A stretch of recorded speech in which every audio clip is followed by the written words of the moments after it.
Yeah. I'ma be honest to God.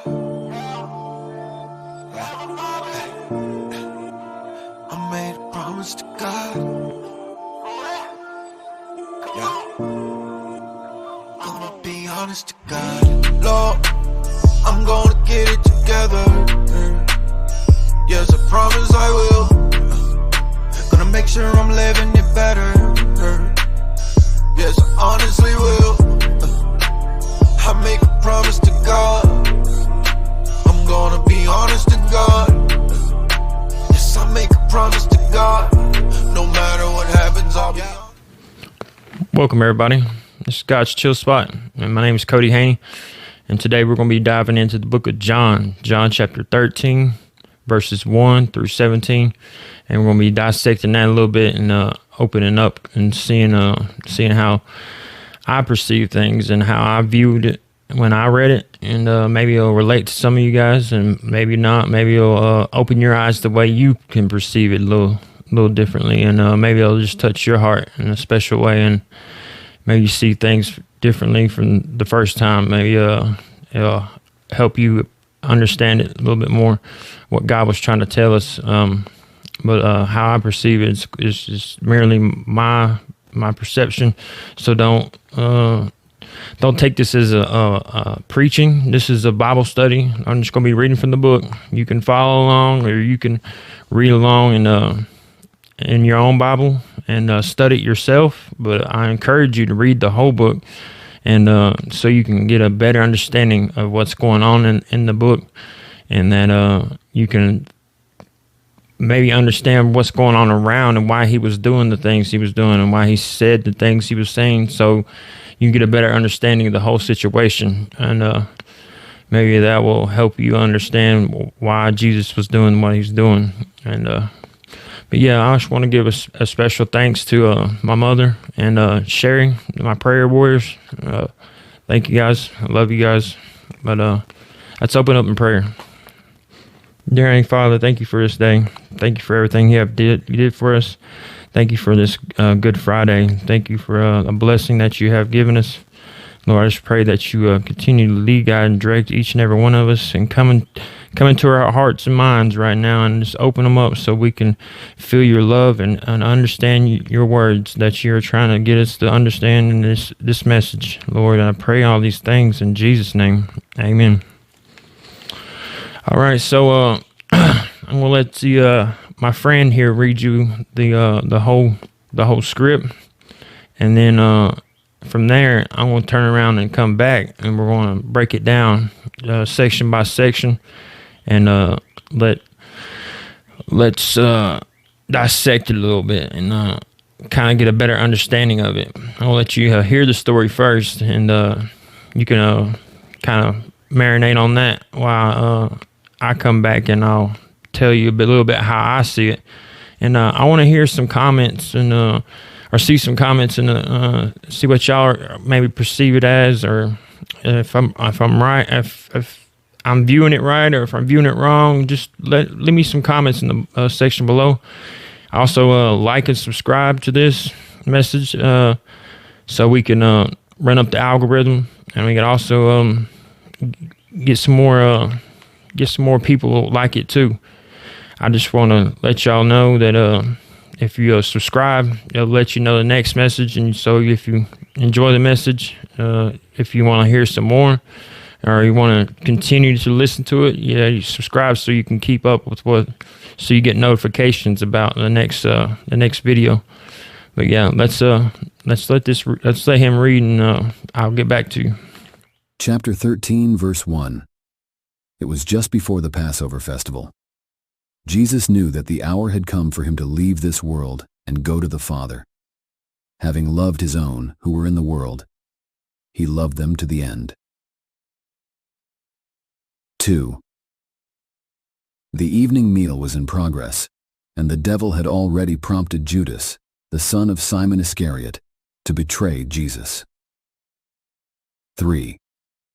Jesus knew that the Father had put all things under his power, and that he had come from God and was returning to God. 4. So he got up from the meal took off his outer clothing and wrapped a towel around his waist. 5.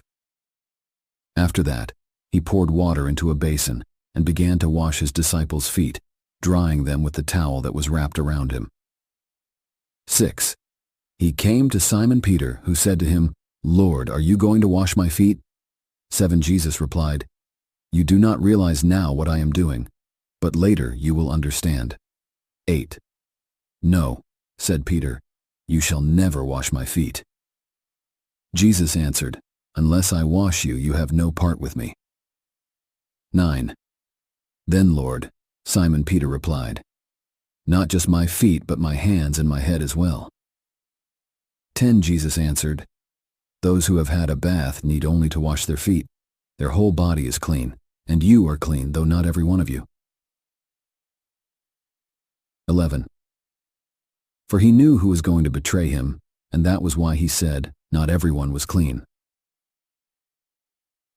12. When he had finished washing their feet, he put on his clothes and returned to his place. "Do you understand what I have done for you?" he asked them. 13. You call me teacher and Lord, and rightly so, for that is what I am. 14. Now that I, your Lord and teacher, have washed your feet, you also should wash one another's feet. 15. I have set you an example that you should do as I have done for you. 16. Very truly I tell you, no servant is greater than his master, nor is a messenger greater than the one who sent him. 17. Now that you know these things, you will be blessed if you do them.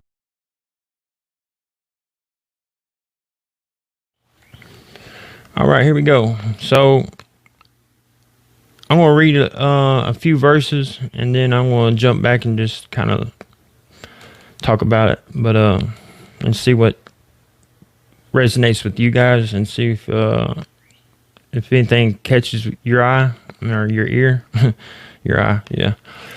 So we're going to do that, and then I'll continue to read a little more. We'll just break it down slowly but surely. All right, so it was chapter 13, verse 1. It was just before the Passover festival. Jesus knew that the hour had come for him to leave this world and go to the Father. Having loved his own who were in the world, he loved them to the end. The evening meal was in progress, and the devil had already prompted Judas, the son of Simon Iscariot, to betray Jesus. And then Jesus knew that the Father had put all things under his power, and that he had come from God and was returning to God. Oh man, that's stout. You know what I mean? Just knowing that the devil had already made his way into the scene, and he was working hard at it. But what caught my eye here was the devil had already prompted Judas. So Judas was crooked before the show even started. Before all this, he was the one in charge of the money. So he was already, taking money, and that's the reason when Jesus was getting all that perfume poured on his feet, and they were talking about how that was a year's worth of wages. Judas was so upset about it because that was a lot of money that could have been lining the inside of his pockets, and that's the reason that Judas was so upset about that whole scenario. But we'll dive into another day. But yeah, Judas was crooked from the get, and that's just how I perceived it. But we'll see how you guys might perceive it. Judas might have always been bad, but I don't know. I always see him as the villain, and we can't judge him. But he's crooked. Just because he's crooked, we can't judge him. That's not our job to judge.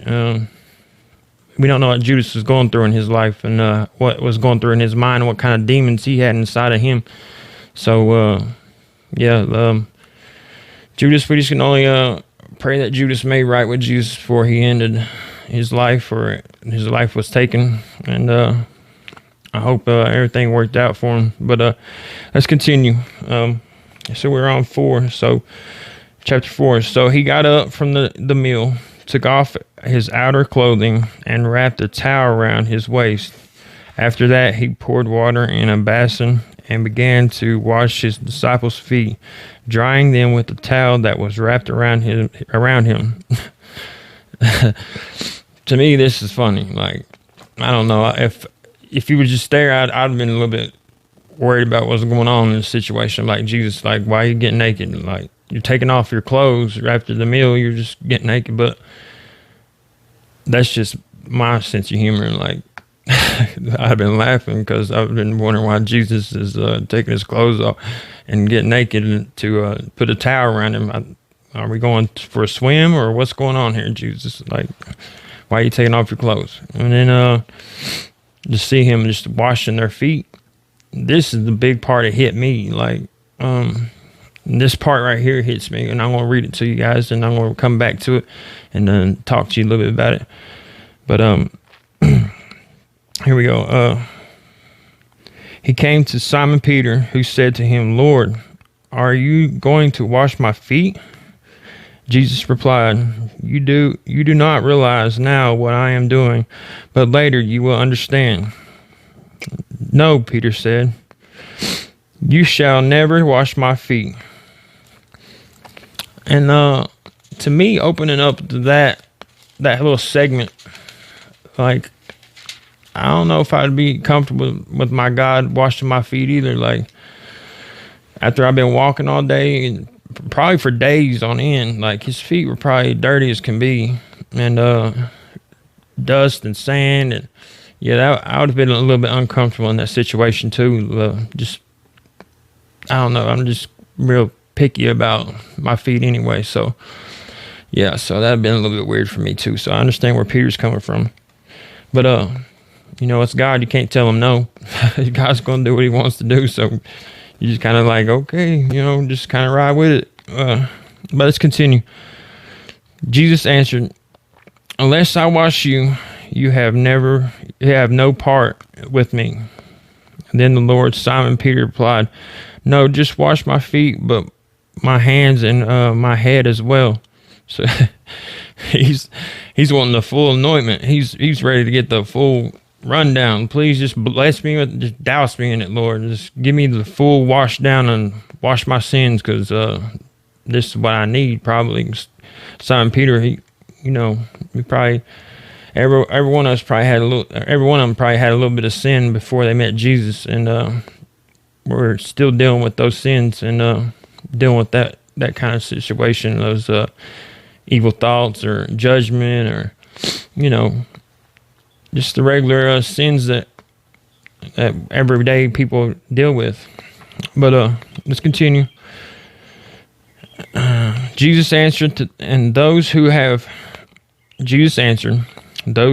had a bath need only to wash their feet. Their whole body is clean, and you are clean, though not every one of you, for he knew who was going to betray him, and that was why he said not everyone was clean.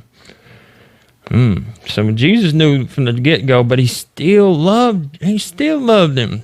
And that's the amazing part to me. Like, even though the man that was going to put him on the cross, he still had the heart and the love to love everybody that he loved unconditionally.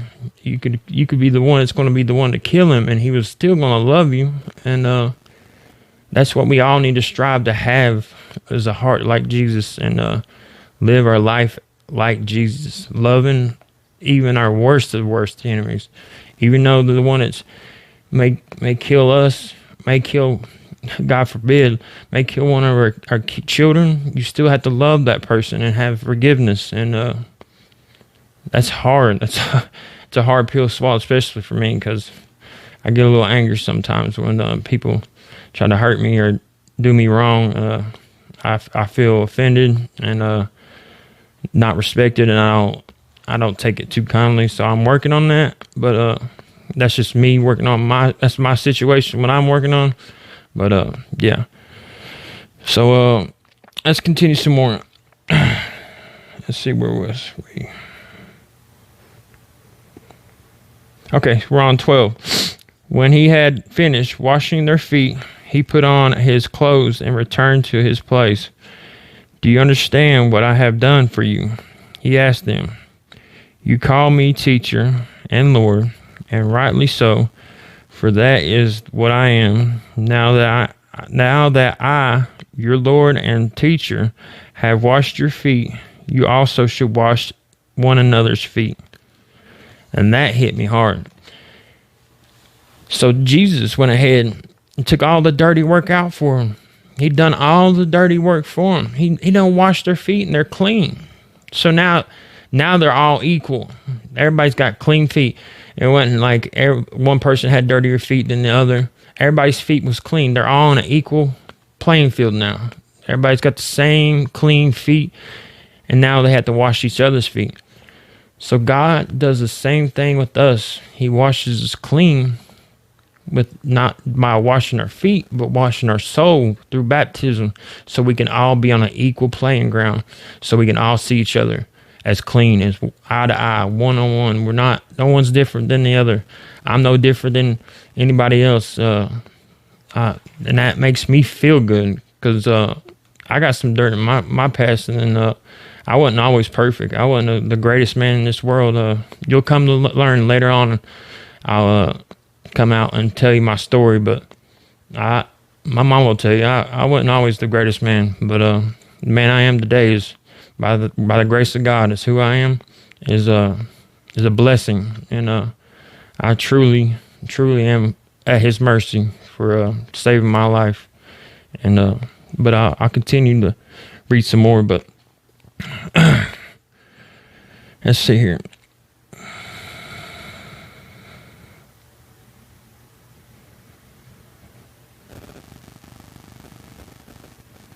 So very truly I tell you, no servant is greater than his master, nor is the messenger greater than the one who sent him.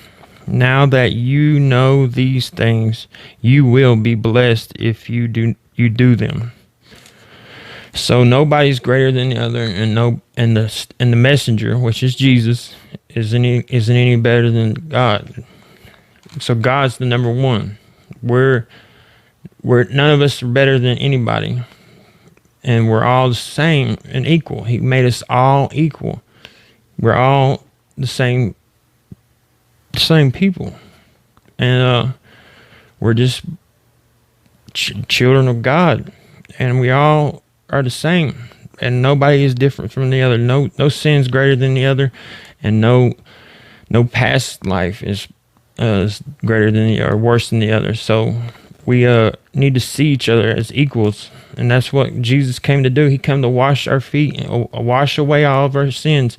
Because back in those days, before you entered somebody's house, you had to wash your feet, and because you've been traveling, you don't want to get your house dirty with all this dust and dirt and nastiness. So you had to wash your feet, and that was a sign or symbol of respect to the house owner, the homeowner. And that was just how you did it. The washing of the feet is very symbolic to what's going on, with today when we go into baptism. It's same concept. It's the washing of feet was back then was very it was very religious. It was very yeah. So, with that being said, Jesus was just taking the dirty work out for them so they can all see that they were all equal now. And I feel that in my heart that helped me feel more okay that I was on an equal playing ground now with the rest of the world, with the rest of the Christians. Sometimes I feel like I'm less than a man. less than who I am, and because of my past, and I beat myself up, and it's why it's took me this long to do this Bible study. I didn't feel like I was worthy enough for this Bible study, or a good enough man to be carrying the word of Jesus Christ, and I had to get past that, and it took a lot for me to get past that. And you don't know how many times I recorded this, not this Bible study, but a couple other Bible studies that I had come up in my mind, and it was me, and that's where I was falling short, and didn't have the word of God in me. I wasn't asking God to lead this Bible study. I was trying to do it on my own and on my own accord, and it was coming up short. And I was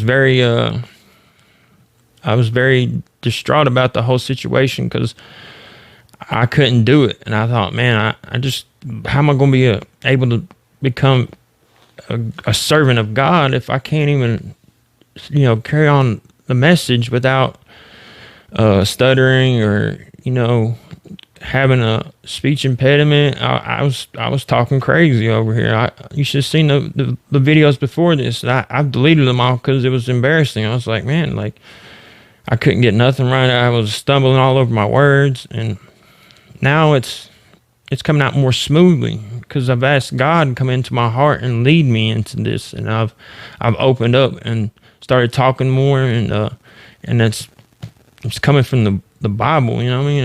It's me reading from the Bible, and it's not me reading off the screen what I've typed up. It's not scripted. It's just free flowing.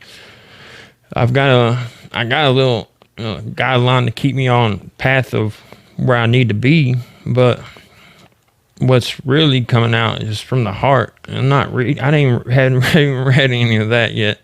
I'm probably not even going to touch on it, but yeah, I'm going to say a special thank you to you guys sitting here and watching this Bible study, and I pray that it touched somebody's heart and opened up somebody's heart. And stay in tune. We're gonna have some more Bible studies coming up. I started this one was a little short, but it's my first one. Just give me some time. I'll open up. I just kind of nervous. I gotta get past the nerves. All right. Even though I got Jesus guiding me, I'm still a little nervous, and still trying to find myself in this Bible study. And hey, God twang, I'm doing well. Hey, I'm doing well. I know some folks who told me I would never make it. They said I'd probably end up bitter in a cell. And from the way I used to act, I understand why you would say it, but I'm here to tell you now I'm doing well. I walked around like I didn't even have a purpose. With no direction, I was headed straight to hell, until the king came down and my knees hit the ground. That's the only reason I'm doing well. I'm doing better than you could imagine. Picked up the book and I'm turning the chapter. Used to have Jeezy inside of the speakers and threw it away and replaced it with passes. Grandmama told me if you fill yourself up with garbage, it's probably what's gonna come out. I shrugged it off till I got a bit older, but now I know what she's talking about. That boy done changed up, but keep it real. Independent, I don't need a deal. God twang may be the trademark, but the living God is who made the seal. Supernatural, no Copperfield. Downside with the back of fields. When you're coming from the bottom, you ain't even gotta worry about the mud, cause you walk through it. Check my heels, my God gon' order my steps. You see, he taught me this lesson. If the bait ain't working on your hook, you need to switch up the method. There's people dying every day, folks down and out with depression.